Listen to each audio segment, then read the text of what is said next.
एक छोटी सी घटना मुझे याद आती है, 2006-07 की होगी। मैं एक हॉस्पिटल में काम करता था, चेल्सी वेस्टमिनिस्टर हॉस्पिटल।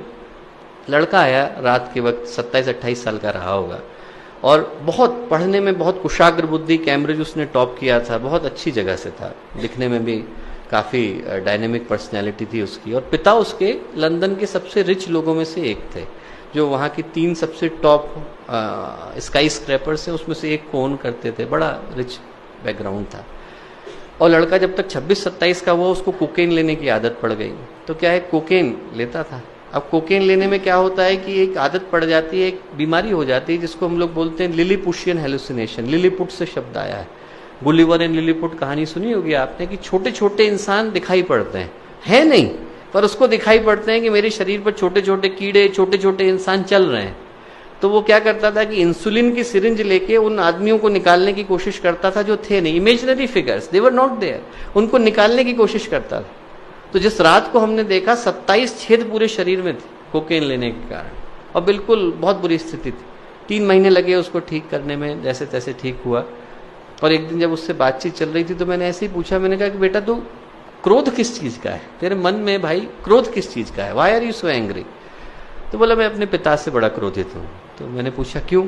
बोले आप एक सामान्य व्यक्ति की कल्पना करो, 18 साल का होता है तो एक एजुकेशन के लिए ट्राई कर रहा है, एजुकेशन मिल गई तो जॉब के लिए ट्राई कर रहा है, जॉब मिल गई तो फैमिली के लिए ट्राई कर रहा है, ऐसा आदमी ट्राई करता है, घर बन जाए सब।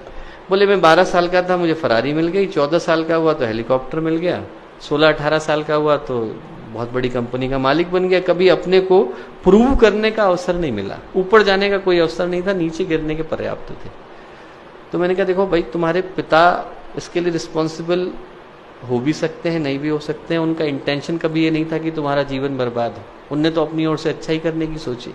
पर यदि आपको लगता भी है कि आपके पिता रिस्पॉन्सिबल हैं, तो जिंदगी किसकी है? जिंदगी भर तो आप अपने पिता को ब्लेम करते हुए नहीं गुजारोगे ना, कुछ तो अपनी जिंदगी के लिए करोगे। तो उसके बाद फिर वो दिखा नहीं। 3-4 साल के बाद उसने साउथ अफ्रीका से एक पत्र लिखा और कहा कि साहब आपने जो बात कही तो बड़ा दिल में गहरे चुभ गई, और मैं पूरे विश्व की यात्रा पर निकल गया। बोले विश्व की यात्रा पर निकला, भारत पहुंचा। भारत में बस्तर एक जगह है हमारे यहाँ शांति कुंज में, बहुत सारे भाई लोग बहन लोग वहाँ से हैं, छोटा सा स्थान है, वहाँ पहुंचा तो उसने देखा एक किसान है साहब, किसान जो है पसीने से लथपथ है, कपड़े भी पहनने को नहीं, 4-4 बच्चे हैं, और फैमिली मिलके अच्छे से एंजॉय कर रही है, खाना खा रही है, छोटी मोटी जो उनके पास चीज थी वो खा रही थी, गाना गा रही थी। उनने इसको भी बुला लिया, बोले तू भी खाना खा ले।